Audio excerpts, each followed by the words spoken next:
espiritual. Você já ouviu falar sobre isso? É um conceito novo. Você tem que pedir permissão para o seu pastor, para a sua líder, se você pode namorar, se você pode aceitar algum trabalho. Você geralmente foi tão traumatizado com o abuso espiritual que agora você acha que não precisa prestar conta a ninguém, que a religião é só opressora, que a fé é um jeito de se alienar. Então, todas essas perguntas que parecem a resposta ser óbvias, mas se a gente não repetir várias vezes o que é óbvio, o óbvio deixa de ser óbvio. Então, o nosso podcast está trazendo esse tema, abuso espiritual. O pastor manda em tudo, manda enquanto. E é exatamente isso que a gente está aqui. Eu trouxe o Simval, nosso companheiro de traumas e vacinas das emoções, tudo aqui para conversar. Tudo bem, Simval? Tudo bem. Vamos falar sobre isso. Algum trauma essa semana? Vários, né? Não tem como pessoas, não tem como ser brasileiro e não viver alguma coisa. Todo mundo trazendo traumas. Mas também a gente está aqui na nossa mesa, a Ju Gouveia, nossa diretora da aceleradora Glocal, hoje para falar sobre abuso espiritual. Tudo bem, Ju? Tudo bem. Eu queria começar com você, Ju. Você já viveu, você conhece pessoas que vivem um abuso espiritual? E como é que você definiria abuso espiritual? Bom, acho que a minha família, por parte de pai, toda sofre um abuso espiritual há muitos anos por uma igreja, um pastor. E isso aconteceu a chegar ao ponto da minha família se rachar e virar metade contra si mesma. A família rachou, não só a igreja, mas a família rachou, e uns contra os outros, e por causa de um pastor que fez parecer que a palavra dele era mais forte do que a palavra de Deus. Então, eu acho que o abuso espiritual é quando a voz do pastor quer ser mais alta que a voz de Jesus. Ou a voz da palavra.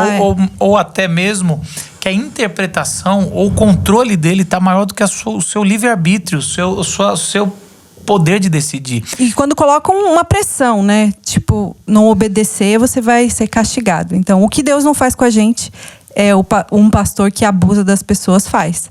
E é interessante que esse tema veio para mim com aquelas caixas de perguntas no Instagram que a gente abre, e a pessoa respondeu isso, né?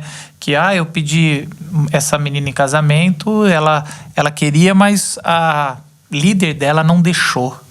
O que eu devo fazer? Eu fiquei indignado e falei, gente, nenhum pastor, presbítero tem o poder de falar, você não pode casar com essa pessoa, eu não deixo, eu não autorizo, ou até mesmo de forma subliminar, sentir a direção de falar isso para você, e dependendo do cargo da pessoa, isso também chega a quase ser um abuso. E aí, eu respondendo isso, chegou muita gente falando, nossa, eu também sofri. Então, ô Simval, você acha que isso é comum? E como é que a gente já começa a tratar um assunto desse assim? Como é que a gente identifica uma igreja ou uma liderança abusiva? Isso é comum, mais do que a gente gostaria. Eu acho que não passa quem está aberto aí como pastor, gente que está fazendo terapia, os terapeutas, né? Estão encontrando o tempo todo gente que passou por isso. E é triste, porque era um lugar, né, pra gente falar assim, quem encontra com o evangelho, quem encontra com Jesus, encontra liberdade. E na verdade a gente encontra o jugo pesado da religião através de homens que deveriam libertar. Então não é necessariamente só os evangélicos que fazem isso, né? Nós vamos ver isso em outras religiões também. Um jugo que é mais pesado do que a pessoa consegue carregar. Ela está presa a um esquema de controle que a gente precisa de um processo que alguns nunca vão conseguir encontrar na vida, porque a identidade dela se alia àquele lugar, e ela começa a trazer outras pessoas e colocar ela também nesse mesmo esquema. Então, criando um grupo, né, um gueto, onde todo mundo vai se fechando embaixo daquele líder ditador, e a gente vai vendo que esses caras vão criando poder e vão se tornando agressivos, abusivos. De toda espécie de abuso a gente vai encontrando nesses lugares. Então, eu tenho histórias que passam por suicídio. Finalmente uma pessoa se suicida, e eu não tenho dúvida que quem matou essa pessoa foi a liderança de uma igreja, por causa do tipo de liderança abusiva ao qual ele se submeteu. Então, no aconselhamento, como agora você disse na caixa de perguntas que você recebeu, no curto e grosso, foi num aconselhamento que o homem recebeu a suposta revelação do pastor, que ele devia se casar com uma certa mulher que tinha quase 40 anos. E que era enfim, não vou descrevê-la aqui. Mas aí, várias coisas dessa mulher, inclusive ela não tinha cuidado pessoal, não cuidava da casa, não fazia nada. Esse homem trabalhava, voltava para casa, cuidava dela e das crianças e da comida. E um dia, um irmão dela ainda bateu nele. E ele foi na delegacia e deu queixa, então, de uma agressão. Sofreu uma nova agressão. Ele não tinha como sair disso, porque na igreja onde ele estava, quem pede divórcio é expulso da igreja. E ele estava sob uma revelação espiritual de que ele devia casar com essa mulher. Um dia, esse homem, na frente da represa, desceu do ônibus e pulou na represa. Morreu afogado. E é o que você falou, é uma coisa muito triste, porque eu lembro de uma cena do Jurassic Park 1, que eles foram lá, o casal que estava visitando com os filhos lá, foram dar uma olhada no nascimento dos dinossauros, e nasce um dos dinossauros, e o cientista, ele fala, olha só, ela olhou, o dinossauro olhou para você a primeira vez e ele considera você a mãe, quem ele vê. E é mais ou menos isso que acontece. Quando alguém entra para o reino de Deus através de alguém, geralmente essa pessoa vira um pai, uma mãe espiritual. Uhum. E você usar isso contra a pessoa, porque é mais ou menos, a gente guardar as devidas proporções, quando aquele homem bate na esposa, mas a esposa não sai de casa porque ficou codependente dessa agressão. Então a gente vai vendo pessoas que não sabem tomar decisões, pessoas frágeis, pessoas que não sabem se portar, não sabem nem sequer buscar na Bíblia, na palavra, uma orientação. E aí esses outros líderes, ou líderes, mulheres, que são frustrados na vida, em outras áreas, querendo tomar conta até de decisões de trabalho, que, cara, você nunca nem trabalhou, porque você tá nessa área, você tá tomando essa decisão, querendo decidir qual tipo de carro, querendo decidir umas coisas assim que você fala, como vai ser a orientação, e não é numa exposição bíblica. Quantidade de filhos, né? Se tem filhos ou não, se é o casal que fala, não quero ter filhos, tem que ter. Tem que ter, exatamente. Eu tenho ouvido muito isso na internet. E aí, ô Ju, uma coisa que a gente conversou aqui nos bastidores, você falou que, falei, é isso. O abuso espiritual é porta para outros abusos, né? Eu acho que quando essa pessoa que está em posição de liderança conquista a confiança, eu acho que o abuso espiritual é com base no medo e na recompensa. Se você cumpriu o que aquela pessoa estava esperando, você tem um reconhecimento, alguma coisa. Se você não cumprir, o castigo vai vir. E isso vai trazendo as pessoas, porque a gente gosta de recompensa, a gente gosta de ser reconhecido, né? Então, a gente vai se aproximando e a gente fica numa posição em que a gente confia tanto naquela pessoa cegamente que ela pode abusar não só espiritualmente, mas acho que financeiramente. Eu já vi muito financeiramente, assim. Básico né?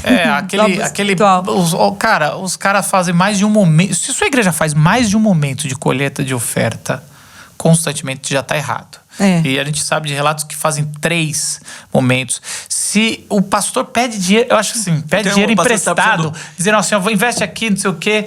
É muito complicado isso. Uma igreja pedindo 30%.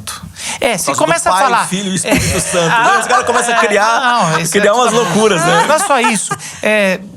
O pastor televisivo aí, que quase todo mundo sabe quem é, e ele falando, separa um aluguel seu, separa a gente o povo brasileiro tá assim, se matando para pagar o que tem que fazer. E aí, outro tipo de abuso, que é uma porta de entrada, a pessoa vai se envolvendo na igreja e daqui a pouco não tem mais vida pessoal, e nem vida financeira onde para se sustentar. É todo trabalho, é o tempo todo trabalho, mais que o pastor, mais que todo mundo, porque a pessoa vai entrando, e no começo é gostoso servir a Deus, servir ali a comunidade, mas quando você vê que aquilo virou um abuso, e se você sair, você tá traindo, o ministério tá saindo sem a bênção. Agora eu quero ir para um outro lado, o lado de pessoas que foram traumatizadas e que agora acham que qualquer tipo de prestação de conta, no sentido de conta mesmo, ou de ser discipulado, alguém que vá conversar, até mesmo a palavra discipulado tem sido mudada no sentido de não fala coisa forte não, só quero ser ouvido, quase como uma ouvidoria. E isso aí tem atrapalhado a nossa noção de discipulado. Pessoas tão traumatizadas que não acham que tem que prestar conta. E liderança que claramente não presta conta a ninguém. Você acha o dono do mundo, conseguiu uma independência financeira e conseguiu, eu falo o que eu quero, e isso virou uma dádiva em vez de ser uma fraqueza? Bom, primeiro, quando a gente falou sobre num dos nossos episódios anteriores aqui, a gente falou sobre terapia. E um dos processos de terapia é saber que você também tem esse mesmo processo com outra pessoa. Você atende alguém e você é atendido. Você tem É até uma recomendação forte, exatamente, não é uma regra. Assim, você precisa andar num ambiente que te protege e para você proteger os outros. Isso. Então, estar numa comunidade de fé é isso. Eu já tive viajando para visitar campos missionários. Eu me lembro de ter ido visitar um missionário na África. E quando a gente chega lá e a gente começa a conversar e ver como é que ele está lidando com a comunidade, com as coisas, aí chegou uma hora a gente foi tomar um café e fazer uma devolutiva. E assim, a gente falou, a gente está percebendo que tem uma dificuldade tua aqui. Ele perdeu o controle. Eu tô falando, o tom de voz não foi diferente, foi carinhoso. A gente tava, assim, a gente percebeu uma coisinha. Ele perdeu o controle. Isso é típico de alguém que não tá andando numa comunidade de fé, não tá andando com pessoas sinceras, não tá andando com alguém que tem coragem de dizer, cara, pega leve em tal coisa, olha pra isso, olha o que tá acontecendo. E a gente tem um monte de gente desse jeito. Então, por um lado, isso é o efeito, né? Que demorou para chegar, mas ele chega também. De você chegar a um ponto onde alguém fala, pode ser melhor o jeito que você trata seus filhos. Pode ser melhor o jeito que você vive o seu casamento. Aliás, se nunca é confrontado, quer dizer que você nunca deixou um espaço. Não foi vulnerável. Não foi vulnerável. Eu acho que são dois elementos. É lógico que nada é 100%, mas são indicações que essa pessoa tem grande potencial de ser um pastor que vai fazer abuso espiritual. Tem mais, né? Mas uma das coisas que eu sempre falo é, gente, não fica ouvindo gente que não é pastor de verdade, assim, que vai ouvir ou que pelo menos entra em aconselhamento, que está ali entendendo o que a igreja faz. Então, esses youtubers... E quando eu falo pastor, não é que é aquele pastor auxiliar que só tem ali na carteirinha, nunca aparece na igreja, porque agora eles começaram a se resolver assim, né? Não, eu sou pastor de tal igreja, nunca apareceu. Foi um pastor de verdade. Eu acho que sempre tem um pé atrás aí, porque esse cara vai ficar dando conselhos teológicos, mas que não tá no chão da vida. Uma segunda coisa é pastores que você não vê claramente, não pode ser criticado e não tem para quem prestar conta, não tem um grupo que confronta. Eu acho que isso é o mais perigoso e cada vez mais a gente vê as pessoas andando sozinhas. Agora, Ju, você também tem conhecidos ou experiência de gente que cansou e não quer nada, não acha que realmente precisa de nada de ninguém, eu vou viver a minha espiritualidade, e aquela pessoa quase que não percebe que a proposta de Jesus é uma comunidade, um corpo, e a pessoa fala, não, eu já cansei, eu quero viver sozinho. Conheço muita gente. Eu acho que a minha geração cansou um pouco da igreja por causa do peso que a igreja trouxe nesse acompanhamento da liderança e tal, e chega numa hora que fala, não quero mais, eu vou caminhar sozinho, quando eu quiser eu vou lá na fonte que eu quero, pode ser na igreja A, pode ser na igreja B, eu ouço a pregação, eu me alimento do jeito que eu quero e eu não preciso prestar conta para ninguém. Então eu acho que o abuso levou a uma negação de comunidade como um todo, sendo que, óbvio, que a comunidade foi o jeito que Jesus planejou pra gente caminhar junto. Então, muita gente não está vivendo esse lado que é tão benéfico da igreja por causa de pessoas que abusaram dessa pessoa. Então, dessa confiança. É triste, né? A nossa caminhada é de aprendizado, né? E tem algumas coisas que a gente pode ver que qual é o treinamento que você teve, né? Eu estudei nos lugares de preparo por onde eu passei, que eu tive professores que eram altamente controladores. Então foi duro lidar com isso. Então, para mim, como pastor de jovens, pastor de adolescentes, eu era controlador comparado ao que eu sou hoje. Então, isso tem a ver com um processo de maturidade também, de pastoral, né? Você vai encontrar muitos pastores que passam por esse processo de falar, cara, olha o que eu fazia, não é isso, né? Isso que eu estava vivendo, ou isso que eu estava falando, não tem sentido hoje.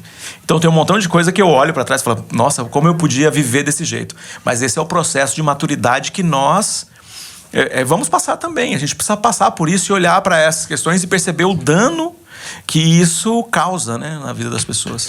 O que Jesus falaria nesses dois polos? O que seria a resposta de Jesus aqui? Veio algum texto na cabeça de vocês? Ou pelo menos algum conceito? Eu olho para aqueles 3 versos da ovelha perdida, da moeda perdida e dos filhos perdidos, né? De Lucas, né? A gente vai falar da ovelha que se perdeu, ela se perde por inocência. Né? Ela é inocente, sai por aí e o pastor precisa ir lá, né? Tem inocência da ovelha e o pastor, como pastor, é responsável por inocência, ela se perdeu. Tem aquele que se perde por descuido. Então eu, como pastor, preciso estar atento. Talvez eu por descuido, estou perdendo alguém.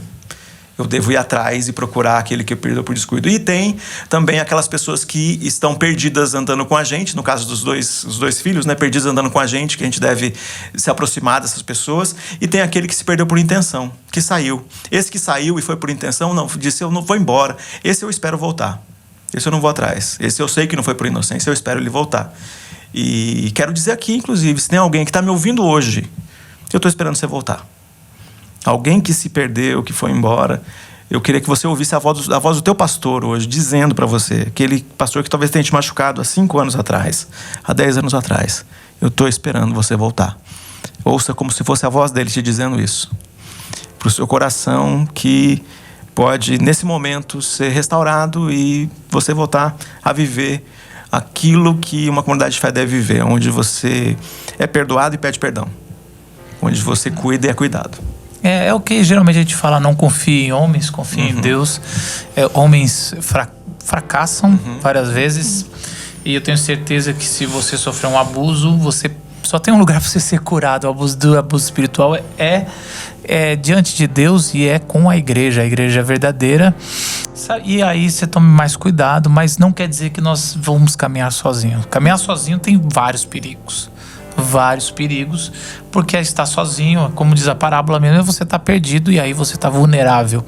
Então o verdadeiro pastor é Jesus, e é nele que a gente tem que caminhar, e é nele que a gente tem que projetar, e alguns aqui conseguem ter fagulhas desse ministério de Jesus, mas o verdadeiro pastor dá a vida pelas ovelhas. Sim. E até então não conheci nenhum que dá a vida pelas ovelhas aqui da terra, a não ser Jesus. Parece óbvio, mas a gente tem que falar sobre isso, porque pessoas estão sendo abusadas e pessoas estão caminhando sozinhas. E o óbvio precisa ser dito à luz do Evangelho. A gente se vê na próxima semana com o podcast Glocal.